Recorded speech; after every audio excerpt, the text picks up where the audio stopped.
सन्माननीय राष्ट्रीय सरकारी बंधू वेळ खूप झाला आहे. मला आनंद आहे की आजच्या या मेळाव्याच्यासाठी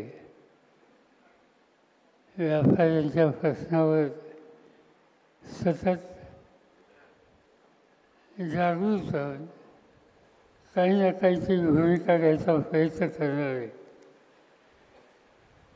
मदन बापना, वाचनचे संचेती, विठ्ठलशेठ मणियार, गोपालशेठ ओसवाल, राजेंद्र गुळे, राजेश फुलकर, फुलपगार, अन्य सगळे सहकारी यांची नावं यासाठी मी घेतली. गेली 40-50 वर्ष या सगळ्यांची माझा कुठल्या ना कुठल्या प्रश्नावर संबंध आलेला आहे.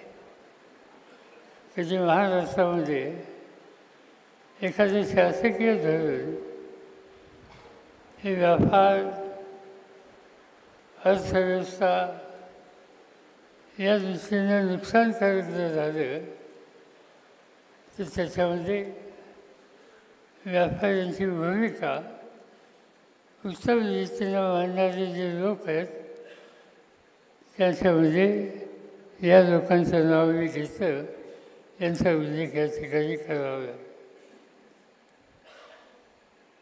आज आपण संपूर्ण देश निवडणुकीच्या उंबरठ्यावर उभा आहे. आपण तसं भाग्यवान आहोत. डॉक्टर बाबासाहेब आंबेडकरांनी एक घटना जी लिहिली, त्या घटनेनं या देशामध्ये स्थैर्य आणलं आणि व्यवसाय करण्याच्या संबंधीचे अडथळे हे दूर केले. जिथं घटना भक्कम नाही त्या देशामध्ये काही ना काहीतरी वेगळं घडलं. बांगलादेश शेजारचा देश, मुजीबुर रहमान नावाचे देशाचे प्रधानमंत्री होते. एक दिवशी त्यांची हत्या केली गेली आणि लष्कराच्या हातात सत्ता गेली. पाकिस्तान शेजारचा देश, लोकशाही होती, पण अयूब खान नावाचा एक लष्कराचा अधिकारी आला, लोकशाही उद्ध्वस्त केली आणि देशामध्ये हुकुमशाही त्यांनी या ठिकाणी आणली. असंच चक्कर श्रीलंकेमध्ये सुद्धा झालं. आजूबाजूला जिथं लोकशाही जुळली झाली त्या ठिकाणी हुकुमशाही आली, हे चित्र आपण पाहिलं. आज हिंदुस्थानामध्ये लोकशाहीचं संरक्षण करणं याची अत्यंत गरज आहे. संविधानाची गरज रक्षण करणं याची गरज आहे. मी गेल्या आठवड्यामध्ये कर्नाटकाच्या एका भाजप नेत्याचा, जो फारलेंचा सभासद आहे, त्याचं भाषण ऐकत होतं. त्यांनी भाषणात काय सांगितलं की आम्ही तुम्हाला मत मागतोय, कारण या देशाची घटना ही नरेंद्र मोदींना बदलायची. घटना बदलण्यासाठी तुम्ही आम्हाला विजयी करा. आणि अशी भूमिका मांडली जो मंत्री होता केंद्र सरकारमध्ये, सत्ताधारी पक्षाचा, आणि मोदींना यासाठी बळकट करा हे जे सांगतायत ही अत्यंत धोक्याची परिस्थिती आहे. आणि म्हणून या निवडणुकीकडं नेहमीपेक्षा अधिक लक्ष द्यायची गरज आहे. अनेक धोरणं असलेली आणि ती धोरणं त्याच्यात सातत्य नाही. त्याचा उल्लेख या ठिकाणी आत्ताच केला गेला.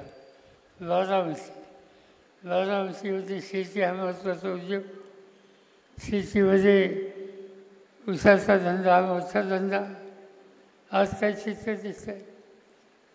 जगातील 2/90 साखर उत्पादन हे भारतामध्ये होतं आणि भारतातील 2/90 उत्पादन हे महाराष्ट्रात होतं. काय धोरण आखली? ऊसाची किंमत वाढली, आनंद आहे, पण साखरेचं काय? साखर ही दुनियामध्ये पाठवली पाहिजे. निर्यातीचं धोरण आखलं आणि एका दिवशी सांगून टाकलं की उद्यापासून निर्यातीला बंदी. आज निर्यातीला बंदी आहे. उत्पादन वाढवायचं, शेतकऱ्याला 2 पैसे राहण्याची खात्री द्यायची आणि जो माल तयार करतो त्याच्या विक्रीवर बंधन आणायची. आज हे काम त्या ठिकाणी केलेलं. ज्याचा उल्लेख या ठिकाणी केला की आपण बारामतीमध्ये नुसती साखर केली नाही, आपण साखर केली, आपण वीज तयार केली, आपण इथेनॉल तयार केलं, नवीन नवीन पदार्थ आपण या ठिकाणी तयार करतो आहे आणि त्याचं मार्केट हे मिळेल कसं याची काळजी करतो आहे. मार्केट मिळालं की उत्पादकाला 2 पैसे आणि उत्पादकाच्या हातात 2 पैसे तो व्यापार वाढेल आणि म्हणून हा निकाल घेतला. सरकारने इथेनॉलचे कारखाने उभे करायला परवानगी दिली. लोकांनी बँकेचं कर्ज काढले, कारखाने उभे केले, काही उभे होत आहेत आणि आत्ता ऑर्डर काढून टाकली की साखरेपासून इथेनॉल करणं आजपासून बंद. म्हणजे तुम्ही सांगताय, प्रधानमंत्री भाषण करतायत इथेनॉल करा, त्यासाठी कारखानदारी करा. प्रधानमंत्र्यांवर लोकांनी विश्वास ठेवला, कर्ज काढलं, कारखानदारी उभी केली आणि आता आमच्या त्याच्यावर बंदी. कसा हा व्यवसाय, कसा व्यवहार करायचा? आज ऊसाची किंमत कमी, याचा अर्थ शेतकऱ्यांचं पेमेंट कमी आणि शेतकऱ्यांचं पेमेंट कमी याचा अर्थ अर्थव्यवस्था डुबण्याची प्रक्रिया आज ही सुरू झालेली आहे. आज देशाच्या समोर महत्त्वाचे प्रश्न आहेत. महागाईच्या संबंधित, बेकारीच्या संदर्भात हजारो हात असे आहेत की जे कामाच्यासाठी असूच नाही, पण कामाची संधी मिळत नाही. आणि असं असताना या गोष्टीकडे लक्ष हे किती दिलं जातं, याच्याकडे लक्ष नाही. लक्ष याच्यावर आहे की सत्ता ज्यांच्या हातात आहे त्या सत्तेचा वापर विरोधी विचाराला दडपण कसं टाकता येईल यासंबंधीची भूमिका त्या ठिकाणी घेतली आहे. झारखंड नावाचं राज्य, आदिवासींचं राज्य, काही तक्रार आली मुख्यमंत्र्याच्याबद्दल, तथाकथित चौकशी केली आणि आज त्या मुख्यमंत्र्याला अटक करून तुरुंगात टाकलं. दिल्ली देशाची राजधानी, त्या ठिकाणी आजचं राज्य की अरविंद केजरीवाल हे मुख्यमंत्री, अनेक धोरणं त्यांनी केली, चांगले निकाल घेतले. आम्ही सगळ्यांनी दिल्लीमध्ये अनेक वेळेला त्यांची कामं पाहिली. त्यांचं शिक्षणाचं धोरण, त्यांचं आरोग्याचं धोरण, अनेक धोरणं अतिशय चांगली केली. त्यावेळेला पहिल्यांदा ते निवडून आले आणि दुसऱ्या निवडणुकीमध्ये सत्ताधारी भाजपने सगळं लक्ष त्या ठिकाणी केंद्रित केलं. पण दिल्लीच्या जनतेनं 80 आमदारांच्या आपल्या विधानसभेत 78 जागा त्याच्या निवडून दिल्या. 80 पैकी 78 जागा तिथे लोक निवडून देतात आणि तेही दिल्लीसारखं सुशिक्षित लोकांचं शहर. आणि असं राज्य ज्याला लोकांनी दिलं, आज त्याला धोरणाच्या संबंधीचे काही निकाल घेतले हे सांगून त्यांना आज अटक केलेली आहे. मुख्यमंत्री असो, मंत्रिमंडळ असो, त्यांना धोरणं आखावी लागतात. मग ते शिक्षणाचं धोरण असेल, ते उद्योगधंद्याचं धोरण असेल. इथं ही जी अल्कोहोल आणि त्यासंबंधीची पॉलिसी, त्याच्याबद्दलचं धोरण आहे. केवळ धोरण पसत नसेल तर टीका करा, लोकमत विरोधी तयार करा, कोर्टात जा, पण मुख्यमंत्र्याला धोरण राखायचा अधिकार आहे का नाही हा प्रश्न निर्माण करू नका. अरविंद केजरीवालनी धोरण ठरवलं ते यांना पटलं नाही, त्याच्यावर खचले, त्यांना तुरुंगात माहिती नाही किती दिवस जायचं. आज राज्याच्या मुख्यमंत्र्यांना तुरुंगात टाकायला लागले तर बाकीच्यांचं काय? अरविंद केजरीवालच्या मंत्रिमंडळाचे 2 मंत्री आज तुरुंगात आहेत, गेले वर्षभर तुरुंगात आहेत. याच्यासाठी सत्तेचा वापर, सत्ता ही विकासासाठी करायची असते म्हणता, सत्ता ही अर्थव्यवस्था मजबूत करण्याच्यासाठी ही खऱ्या अर्थानं करायची असते. आणि त्याचे जे जे घटक आहेत, मग ती शेती असेल, तो उद्योग असेल, ते शिक्षण असेल, ते आरोग्य असेल, त्या प्रत्येक क्षेत्रामध्ये काही ना काहीतरी करून लोकांचं जीवन बदलेल कसं त्याची खबरदारी आज घेण्याची गरज आहे. आणि नेमक्या या प्रश्नाकडं मोदी साहेबांचे लक्ष आहे. मोदी साहेब बोलतात खूप, सांगतात दिल्लीमध्ये, पार्लमेंटमध्ये कधी त्यांचं भाषण असतं, विरोधकांना ठोकतात, पण मला ठोकत नाही. मी आणि 2-3 लोकांच्याबद्दल काहीतरी चांगलं बोलतो, त्याची मला भयंकर काळजी वाटते. कारण ते एकदा त्यांनी सांगितलं, 12 वर्षी सांगितलं की शरद पवारांचं बोल धरून मी राजकारणात. आज जे काही त्यांचं राजकारण चाललेलं आहे ते माझ्या विचारांनी नाही. माझं बोल धरून मी असलं काम कधी करणार नाही. जो बोल धरतो त्याची नक्की भूमिका काय हे मी तपासून घेईन. आणि म्हणून आज त्यांनी धोरणं असली ती धोरणं हिताची नाहीत, आणि धोरणं जिथे हिताची नसतात त्या ठिकाणी बदल करण्याचा निकाल घ्यावा लागतो. आणि तो बदल करायचा असेल तर मतदान, आणि ती मतदानाची संधी आज तुम्हाला सगळ्यांना मिळाली. आणि ही बंदी आज तुमच्या सगळ्यांच्या पुढं आहे. यावेळेला मतदान करा, नेहमीच तुम्ही करता. मुद्दामच यावेळेला मुद्दाम करायला आग्रह करतो आहे. त्याचं कारण यावेळेला मताचा विक्रम करण्याची गरज आहे. यावेळेला त्या मतदान प्रक्रियेमध्ये अडचणी खूप आहेत. एखादा वेगळा विचार तो घेऊन कोणते आला तर त्या संबंधीचा संघर्ष होऊ शकतो, वैचारिक तो संघर्ष असतो.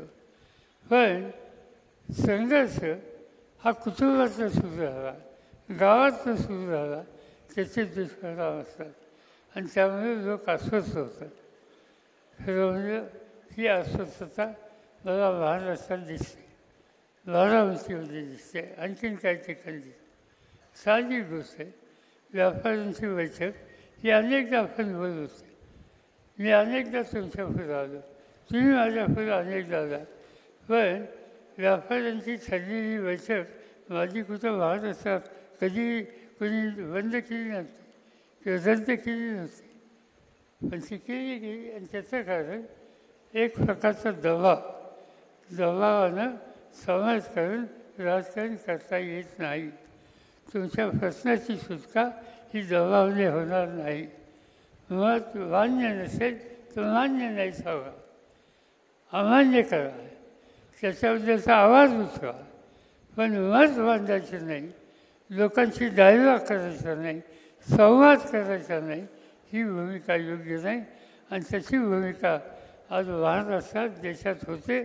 हे देशाच्या आणि संसदीय लोकशाही पद्धतीच्या दृष्टीनं अत्यंत घातक आहे. त्याला असं तोंड द्यायचं आहे. आणि बारामती ही कुणाचाही अन्याय सहन करणारी, अत्याचार सहन करणारी ही नगरी नाही, इथला नागरिक नाही. आणि त्यासाठी तुम्हाला एकदा जागं करावं याच हेतूनं मला तुमच्याशी संवाद साधायचा होता. मी काय अधिक बोलून वेळ घेऊ इच्छित नाही. नियोजक आहे, सुफियासारखी उमेदवार आहे, त्यांचा परफॉर्मन्स काय हे आधीच्या वक्त्यांनी सांगितलं, देशाच्या राष्ट्रपतींनी सांगितलं, पार्लमेंटमध्ये सांगितलं. आज पार्लमेंटमध्ये सातत्यानं हजर राहून भूमिका मांडणारे ज्या खासदारांची ओळख केली जाते त्या 500 44 खासदारामध्ये पहिले 2 जे खासदार आहेत त्याच्यामध्ये तुमच्या खासदाराचं नाव येतं. आणि म्हणून आज बारामतीचा नावलौकिक संबंध देशाच्या संसदेमध्ये निर्माण करण्याची खबरदारी ज्यांनी घेतली असा उमेदवार या ठिकाणी असेल तर त्याला मोठ्या मतांनी विजयी करणं ही आपली जबाबदारी आहे, लोकशाहीचं कर्तव्य आहे. ते तुम्ही कराल अशाच प्रकारची अपेक्षा या ठिकाणी करतो. वेळ खूप झाला आहे, त्यामुळे अधिक न बोलता हे काम तुम्ही करावे. मला आठवतं आहे 67 साली पहिल्यांदा मी निवडणुकीला उभं राहिलो. तरुण होतो, संघर्ष होता. पण बारामतीच्या व्यापारी असोसिएशनने एक स्वतंत्र संच केला, एक गाडी केली आणि तालुक्यातल्या सगळ्या गावी ज्याचा ज्याच्याशी संबंध आहे त्या सगळ्यांशी सुसंवाद केला आणि माझा प्रचार केला होता. लातूरच्या किती लोकांची नावं सांगतात की माणिकलाल तुझ्या अनेक लोक आहेत. या सगळ्या लोकांनी निवडणुकीमध्ये पुढाकार घेतला.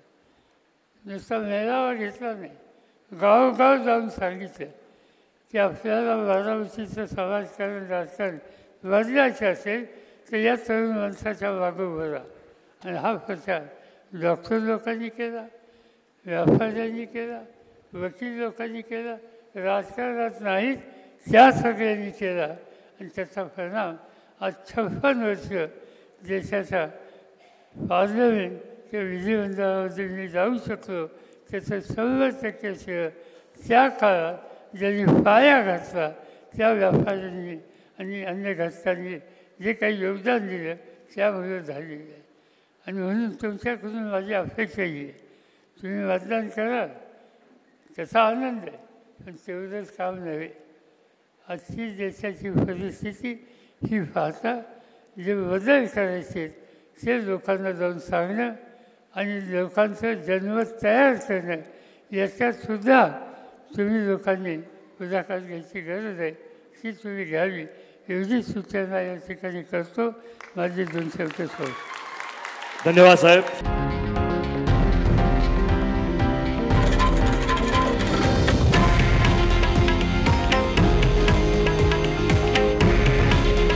हे आहे देशातील नंबर 1 न्यूज नेटवर्क आणि आपण पाहत आहात TV9 मराठी.